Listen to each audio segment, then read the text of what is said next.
Hello students, good afternoon everyone. तो last time हम अर्थ magnetism के बारे में पढ़ रहे थे और हमने उसके एलिमेंट्स देखे थे, 3 एलिमेंट्स। ठीक है, मैग्नेटिक डिक्लिनेशन, मैग्नेटिक इंक्लिनेशन या एंगल ऑफ डिप और हॉरिजॉन्टल कंपोनेंट। तो ये 3 कंपोनेंट शायद आपको समझ में आ गए होंगे, फिर भी मैं एक बार फिर दोबारा रिपीट कर देता हूँ। क्या है वो?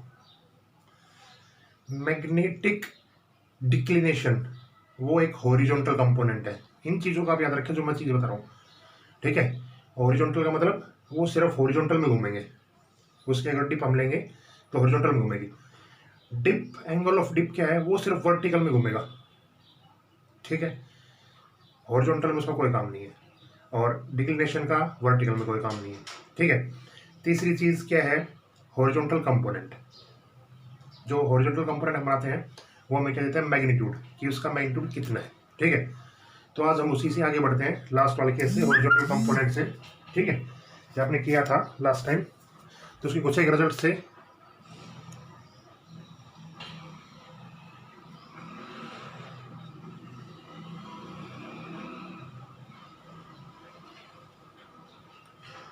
ठीक है, उसके कुछ एक रिजल्ट से वो देखिए आगे।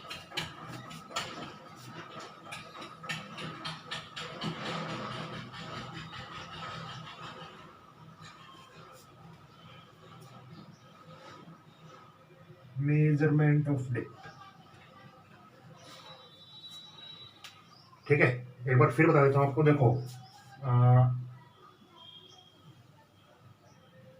ये कोई अर्थ है। ठीक है, ये उसका कोई मैग्नेटिक एक्सिस है।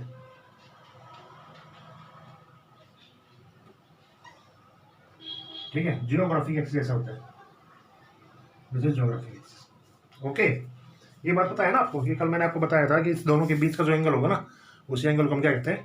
Angle of dip, angle of declination. ठीक है, कि मैग्नेटिक इक्वेटर जियोग्राफिक इक्वेटर को क्या करता है? डिक्लाइन करता है कितने एंगल से, कि यहाँ पे नॉर्थ है। ठीक है, तो अब इसमें हम देखिए क्या क्या करेंगे। देखो, इसको सेंटर मानते हुए हमने एक इक्वेटर खींचा। किसको? मैग्नेटिक इक्वेटर को, मैग्नेटिक पोल, मैग्नेटिक को। ठीक है, मैग्नेटिक एक्सिस को। वैसे इक्वेटर कैसा होता है? ऐसा। इसके लिए इक्वेटर ऐसा रहेगा क्योंकि ये इक्वेटर है, लेकिन ये थोड़ा सा मुड़ा हुआ है, तो इसके लिए थोड़ा सा मुड़ा हुआ परपेंडिकुलर डालेंगे ना, तो ऐसा ही बनेगा। ठीक है, तो दिस इज मैग्नेटिक इक्वेटर। अच्छा, इसमें बात याद करने लायक क्या थी कि मैंने आपको बताया था कि जो अपना इंडिया है वो नॉर्थन हेमिस्फीयर में है। ठीक है, ये पूरा ऊपर वाला जो पार्ट है ना, नॉर्थन हेमिस्फीयर का है। बहुत ही अच्छा टॉपिक है अगर आप थोड़ा सा ध्यान से देखें तो। ठीक है, और नीचे वाला पूरा पार्ट किसका हो जाएगा? साउथर्न हेमिस्फीयर का। ठीक है, तो इंडिया में से नॉर्थन हेमिस्फीयर इंडिया में से गुजरता है। ठीक है, मतलब जो मैग्नेटिक फील्ड है, मैग्नेटिक इक्वेटर है, वो कहाँ से गुजरता है? नॉर्थन हेमिस्फीयर से, मीन्स इंडिया से भी गुजरता है, केरला से। ठीक है, अब इसमें जो मेन काम कल मैं आपको बताया था वही बताता हूँ आपको। देखो, इक्वेटर पे डिप एंगल हमेशा क्या होता है? 0। ये मैंने कल आपको बताया था। क्यों बताया था? क्योंकि डिप जो है वो सिर्फ वर्टिकल कंपोनेंट में घूमेगा, तो इसका इक्वेटर पे क्या कोई कोई काम नहीं है, तो वहां पे एंगल ऑफ डिप क्या हो जाएगा? 0। तो ये दोबारा आपको मैं बता रहा हूं, at magnetic equator angle of dip क्या मिलेगा आपको? 0। ठीक है, और एट मैग्नेटिक पोल्स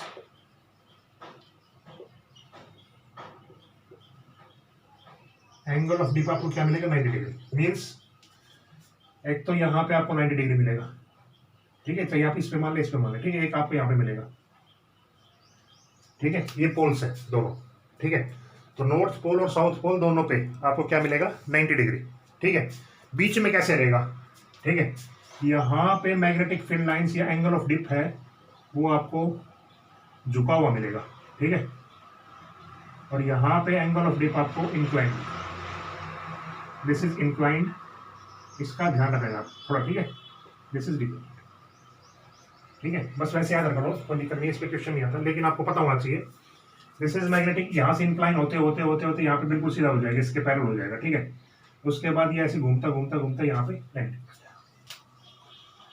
ठीक है, तो मैग्नेटिक इक्वेटर पे सिर्फ और सिर्फ किसका कंपोनेंट रहेगा, इसका हॉरिजॉन्टल का, क्योंकि हॉरिजॉन्टल कंपोनेंट की वैल्यू क्या थी, बी एच कोस डेल्टा, ठीक है, और वर्टिकल पे केवल और केवल इसका कंपोनेंट रहेगा क्योंकि साइन डेल्टा रहता है, ठीक है। तो ये चीजें मैं आपको दोबारा रिपीट कर रहा था इसलिए ताकि आपको पता चल जाए, ठीक है। अब हम मेजरमेंट ऑफ डिप करेंगे, उसमें पहला केस हम करते हैं, ये बहुत इंपॉर्टेंट केस है, डायरेक्ट क्वेश्चन पूछे गए थे पिछली बार, तो पीएमडी में भी इसमें क्वेश्चन आया था सीधा सीधा, तो वही मैं आपको आज करवाने की कोशिश कर रहा हूँ, 2-3 केसेस बोर्ड एग्जाम के लिए इंपॉर्टेंट है। सबसे पहला है अपैरेंट डिप, ठीक है, अपैरेंट डिप। अच्छा, अपैरेंट डिप का मतलब क्या है वो सुनिए, कि मान लेते हैं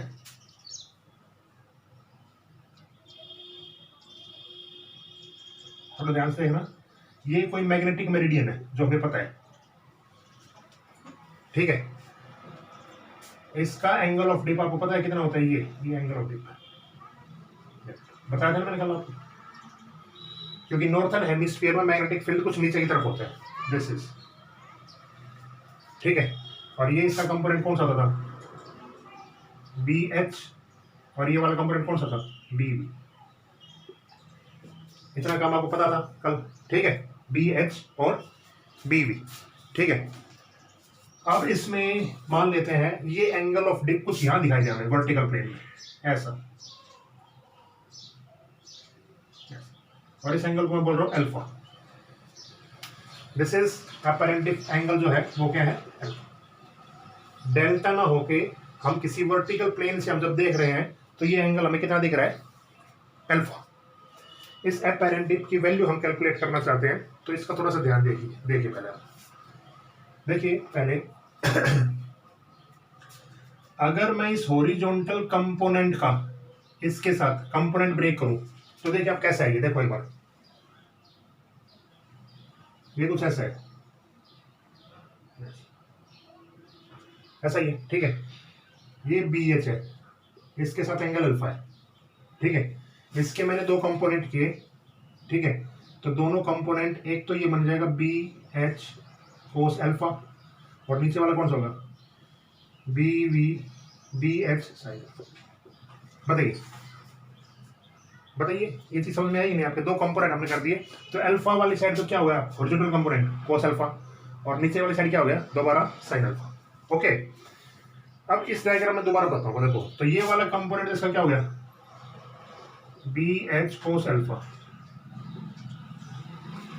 और ये वाला दोबारा कंपोनेंट क्या हो गया, बी वी साइन अल्फा। देखो इसमें भी साइन था, इसमें साइन था, मतलब वर्टिकल कंपोनेंट तो यही रहा, ठीक है, लेकिन हॉरिजॉन्टल कंपोनेंट का एक पार्ट गया बस यहाँ पे, कोस अल्फा का, ये बात समझ में आई, देखो हॉरिजॉन्टल कंपोनेंट का सिर्फ एक पार्ट यहाँ पे गया है, ठीक है, ये तो नीचे वाला वर्टिकल कंपोनेंट था, इसी में साइन अल्फा दोबारा आ गया, ठीक है, तो हॉरिजॉन्टल कंपोनेंट का सिर्फ और सिर्फ एक पार्ट यहाँ पे गया है, पूरा हॉरिजॉन्टल कंपोनेंट नहीं गया है, ठीक है।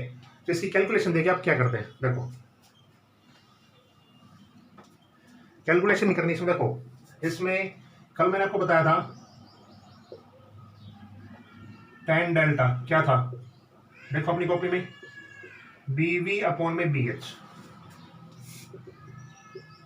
ठीक है, परपेंडिकुलर अपॉन में बेस, बी वी अपॉन में बी एच, ठीक है। इसमें आप देखिए अब एक बार कैलकुलेट करके कि अगर मैं यहां से कोट डेल्टा निकालूं, कोट डेल्टा, तो क्या आ जाएगा, बी एच अपॉन में बी वी, ठीक है। ये चीज समझ में आएगी नहीं आपको, चलो आप इस तरह देखो, आप इस डायग्राम में थोड़ा सा सिंप्लीफाई करता हूं,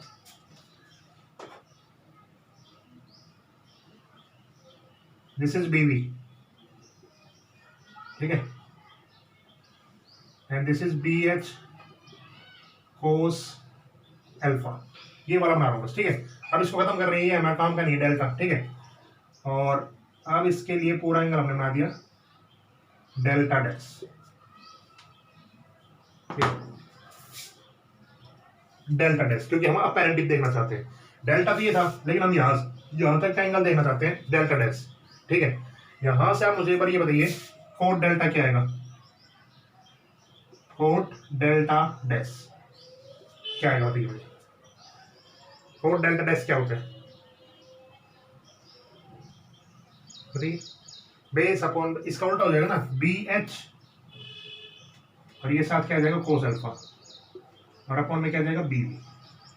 बताइए क्या ये समझ में आएगा आपको? नहीं।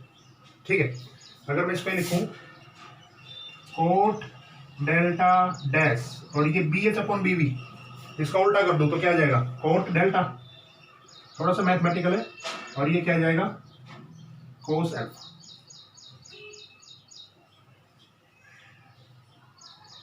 बताइए, ये एक रिलेशन है, ठीक है। और अपेरेंट डेप्थ हमेशा किससे बड़ा मिलेगा आपको, एंगल ऑफ डिप। इसका मतलब यही रखो डेल्टा डैश, देखो यहाँ पे डेल्टा और कोस अल्फा दो एंगल आ गए, तो इसका मतलब अपेरेंट डेप्थ हमेशा एंगल ऑफ डिप से बड़ा मिलेगा। यही क्वेश्चन पूछा गया था एक बार पीएमटी में भी, किसकी रिलेशन और इसका इफेक्ट क्या है।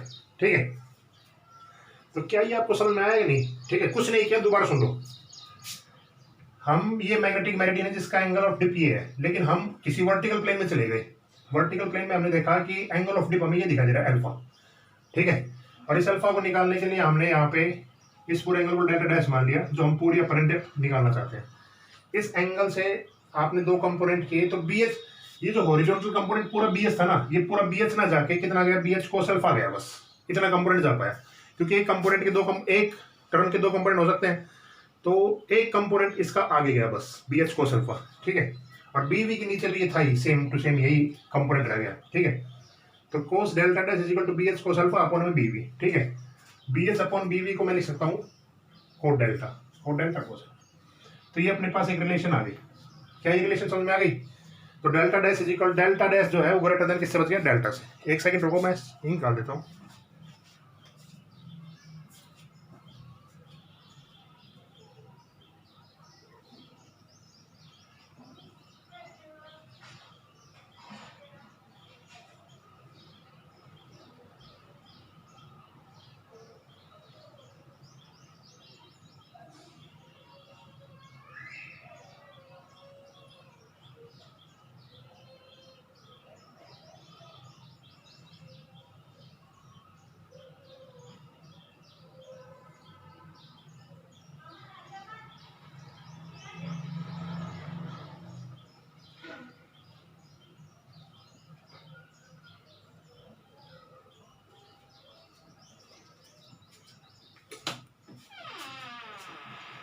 ठीक है, तो शायद पहला केस आपको समझ में आ गया होगा, ठीक है। अब देखिए, अगर अगर अगर आप थोड़ा सा डीप और चले गए, ठीक है,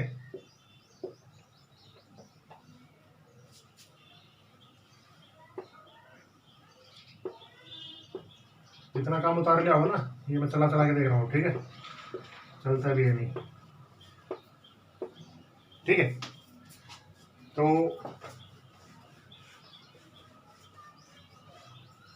देखिए,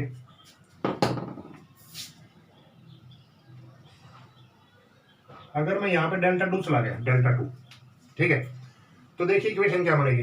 देखो अभी एक लिखा था कोट डेल्टा वन, कितना था अपना कोट, देखो डेल्टा डैश था ये, cot delta into cos alpha. अगर मैं लिखूं कोट डेल्टा टू, ठीक है, तो ये भी क्या आएगा कोट डेल्टा, लेकिन अब ये वाला पूरा एंगल और आ जाएगा, ये वाला, तो ये वाला कितना एंगल है, कोस 90 माइनस अल्फा,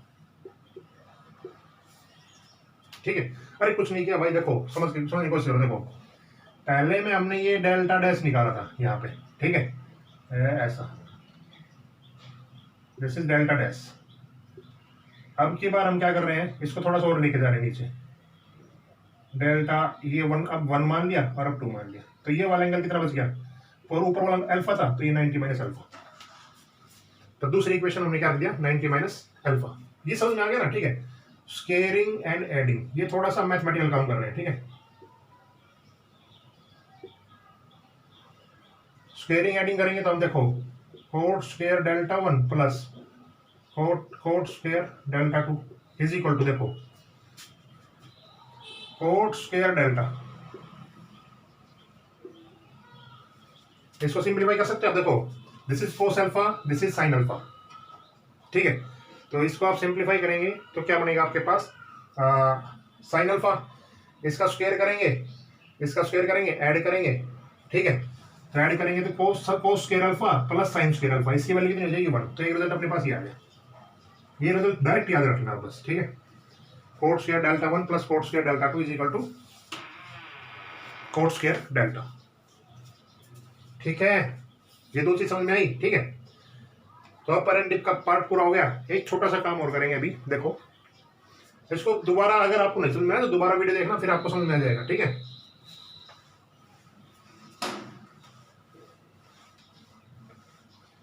एक ये पूछ लिया जाता है काफी बार,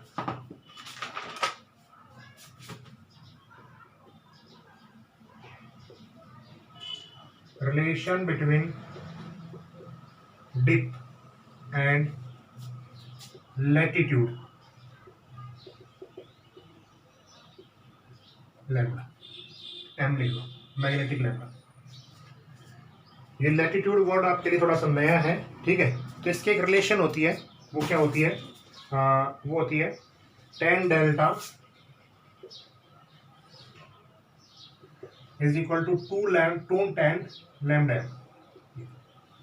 बस, ठीक है। इस रिलेशन को आप याद रख सकते हो, याद नहीं रख सकते तो मैं इसका प्रूफ करवा देता हूँ, कोई बात नहीं। इसका प्रूफ क्या है, देखो थोड़ा सा लैटिट्यूड में आपको थोड़ा सा ध्यान देना पड़ेगा, देखो, ठीक है। बाकी इसका डायरेक्ट रिजल्ट आप याद रखें तो बहुत अच्छी बात है, अदरवाइज देख लो आप, मैं बताता हूँ आपको। देखो सुनने की कोशिश, समझने की कोशिश करना, ठीक है। बाकी प्रूफ इसका पूछा नहीं जाएगा आपसे, लेकिन फिर भी आपको पता होना चाहिए कि क्या कहाँ से आया। ये अर्थ का मैग्नेट है, तो ऊपर वाला साउथ होता है, नीचे वाला नॉर्थ होता है, पता है ये चीज आपको। अर्थ के इनसाइड में यहाँ पे क्या होता है, मैग्नेट साउथ और नॉर्थ, ये इसकी डायरेक्शन होती है, किसकी, मैग्नेटिक मोमेंट की, पीएम, नेगेटिव से पॉजिटिव, ठीक है। This is equator, magnetic equator, ठीक है। मैग्नेटिक इक्वेटर की बात कर रहे हैं। तो मान लेते हैं इंडिया यहाँ पे है, दिस इज इंडिया। तो सेंटर से जब आप कोई पॉइंट कनेक्ट करेंगे सेंटर से, ठीक है, तो उस एंगल को हम कह देते हैं लैम्डा एम, लैटिट्यूड। लैटिट्यूड का मतलब क्या है, लैटिट्यूड का मतलब क्या है कि कहीं भी इक्वेटर से जहां भी कोई चीज आपको देखनी है, ठीक है, उसको सेंटर से कनेक्ट कर दीजिए, वो आपको क्या आ जाएगा, लैटिट्यूड, ठीक है। अब आगे देखिए आप, आगे मैं इसके दो कंपोनेंट कर रहा हूं पीएम के, देखो एक तो इसके इस तरह और एक इसकी तरह, देखो ये पीएम है ना बीच में, इस मैग्नेटिक डायपोल मोमेंट के मैं दो कंपोनेंट कर रहा हूं, दिस इज लैम्डा एम, तो this is P M cos lambda M and this is P M sine lambda M, बताइए, ठीक है। ये लैम्डा एम था तो ये वाला एंगल भी लैम्डा एम ही होगा, ठीक है। ये चीज समझ में आ गई। तो दो कंपोनेंट हम इसके ब्रेक कर दिए, रिजल्टेंट हो गया, ये दो कंपोनेंट इसके ब्रेक कर दिए, ठीक है। अब आप एक थोड़ा सा ध्यान से देखिए, देखो ये जो पीएम कोस लैम्डा एम है, ठीक है, पीएम कोस लैम्डा एम और पीएम साइन लैम्डा एम, इसके कंपेयर में कौन सा तो इक्वेटोरियल पे है और कौन सा एक्सियल पे है, बताइए मुझे। तो आप ये देख सकते हैं, ये तो पूरी एक एक्सिस हो गई, करना चाहो तो कर लेना, नहीं तो रहने देना। ये डायग्राम आप ये याद रखना, कोई दिक्कत नहीं है, ये पूरी एक एक्सिस हो गई, ठीक है। तो एक्सिस पे बताइए मुझे फॉर्मूला क्या होता है, एक्सिस पे फॉर्मूला क्या होता है, बताइए आप मुझे। एक्सिस पे होता है इक्वेटोरियल, देखो म्यू नोट अपॉन में 4 पाई और पी एम, और पी एम का कौन सा कंपोनेंट चल रहा है, बताइए मुझे आप, बताइए। साइन लैम्डा एम अपॉन में आर क्यू, ठीक है, और 2 के साथ मल्टीप्लाई होता है एक्सियल पॉइंट के लिए, ठीक है। और इक्वेटोरियल पॉइंट के लिए बताइए आप, म्यू नोट अपॉन में 4 पाई P M cos lambda M upon में, this is vertical, this is horizontal. बताइए एक बार ये चीज मुझे बताइए आप। ठीक है, देखो यहाँ पे हम मैग्नेटिक फील्ड की डायरेक्शन बनाएंगे तो इसके लिए तो वर्टिकल जाएगा, ठीक है, cos लैम्डा m के लिए ये हॉरिजॉन्टल हो गया, दिस इज इसके साथ एक्सिस पे हो गया एंड दिस इज फील्ड, ठीक है। इनको डिवाइड कर दीजिए आप, म्यू नॉट 4 पाई से mu naught 4 pi cancel, PM से पीएम, आर क्यूब से आर क्यूब, ठीक है। बीवी अपॉन बी एच अभी आपने पढ़ा था, टेन लैम्डा होता है, टेन डेल्टा होता है, 2 साइन लैम्डा एम अपॉन में कोस लैम्डा एम, क्लियर, ठीक है। बाकी आपको नहीं करना ये प्रूफ, ठीक है, आपको सिर्फ और सिर्फ क्या याद रखना है, रिजल्ट याद रखना है, ठीक है। ये रिजल्ट कहाँ से आया, ठीक है, ये रिजल्ट क्या है, ठीक है, ओके, क्लियर, ठीक है। अदरवाइज आप लिखना चाहो तो 3 लाइन लिख लेना, कोई दिक्कत नहीं है, कहीं काम आ जाए तो आपके लिए बहुत अच्छी बात है, ठीक है। तो इतना काम समझ में आया, आगे बढ़ते हैं आप, ठीक है। देखो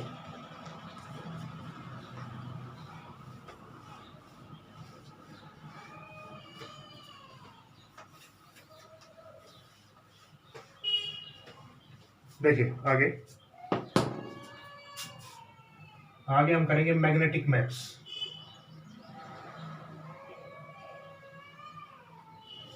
मैग्नेटिक मैप्स में देखिए क्या क्या करेंगे, मैं लिख देता हूं पहले, डिक्लिनेशन, इंक्लिनेशन और हॉरिजॉन्टल कंपोनेंट, ठीक है। तो मैग्नेटिक मैप से कुछ एक लाइनें होती हैं जो जुड़ी हुई होती हैं, आपने देखा है वो ग्लोब, उसमें जो लाइनें होती हैं वो जुड़ी हुई होती हैं, वो लाइनें देखो क्या रिप्रेजेंट कर रही होती हैं। तो इसमें लाइनें जो होती हैं, सबसे पहली लाइन है आइसोगोनिक लाइंस, आइसोजोनिक लाइंस, दूसरी है आइसोक्लिनिक लाइंस,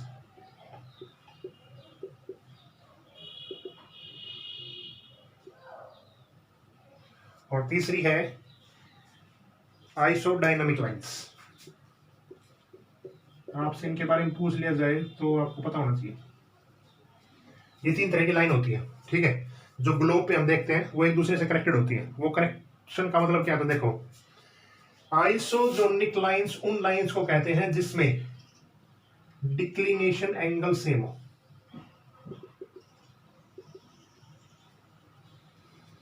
जिसमें डिक्लिनेशन आपको क्या मिलेगा, सेम, मतलब जिस कंट्री से जुड़ेंगे उसका डिक्लिनेशन हर जगह सेम रहेगा। आइसोक्लिनिक जिसका इंक्लिनेशन एंगल सेम हो, डिप, डेल्टा,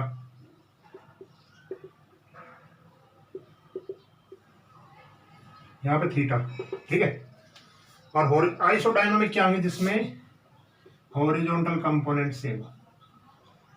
क्या ये चीज समझ में आ गई आपको, तीनों लाइंस किस तरह कनेक्ट होती है ये, ठीक है। इन लाइंस को क्या कहेंगे हम, आइसोडायनामिक, आइसोक्लिनिक और आइसोजोनिक, ठीक है। तो दोबारा बता देता हूँ, आइसोजोनिक क्या होती है, जिसमें डिक्लिनेशन एंगल सेम होता है, वो लाइनों को हम जोड़ देते हैं सभी के साथ पूरे अर्थ पे।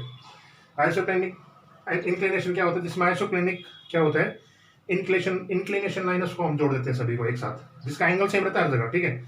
आइसोडायनामिक जिसमें हॉरिजॉन्टल कंपोनेंट सेम रहता है, ठीक है। ओके, अब इसमें एक टर्म ये भी आती है एजोनिक, ठीक है, ए क्लिनिक, इसका मतलब वो समझ लो क्या होता है।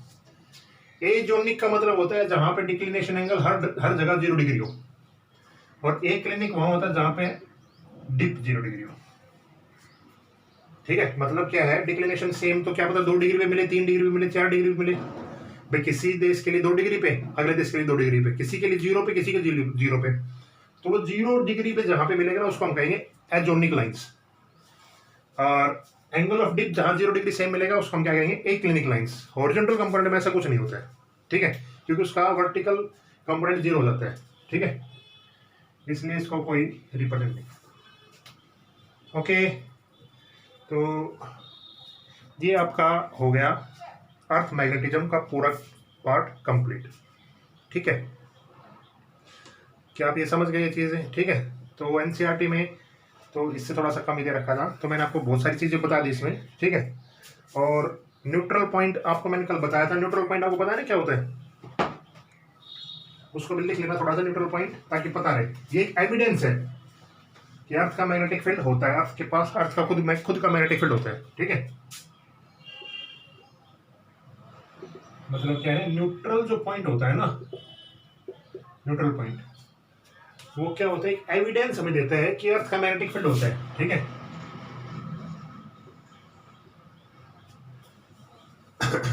ठीक है, कि कुछ एक जगह ऐसे न्यूट्रल पॉइंट होते हैं जहां पे मैग्नेटिक फील्ड जो होती है ना वो जीरो होती है।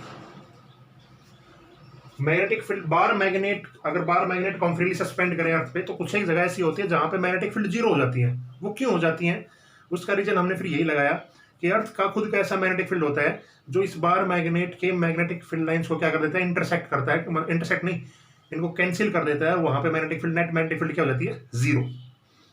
ओके, इस तरह के पॉइंट को हम क्या कहेंगे, न्यूट्रल पॉइंट। तो अर्थ मैग्नेटिज्म का पार्ट पूरा हो गया है। ठीक है, कल इसका एक टॉपिक और आएगा, करंट लूप और बोर मैग्नेटॉन। ठीक है, फिर उसके बाद आएंगे मैग्नेटिक मटेरियल्स। तो मतलब आप मान के चलो 4-5 दिन की क्लास लाई गई है, 4 से 5 दिन की। ठीक है, इस चैप्टर कंप्लीट होने के लिए। तो ये चीज़ आप कर रहे हैं, इसमें कोई डाउट हो तो आप मेरे से व्हाट्सएप पर पूछ सकते हैं थोड़ा मोड़ा। ठीक है, ओके, गुड बाय।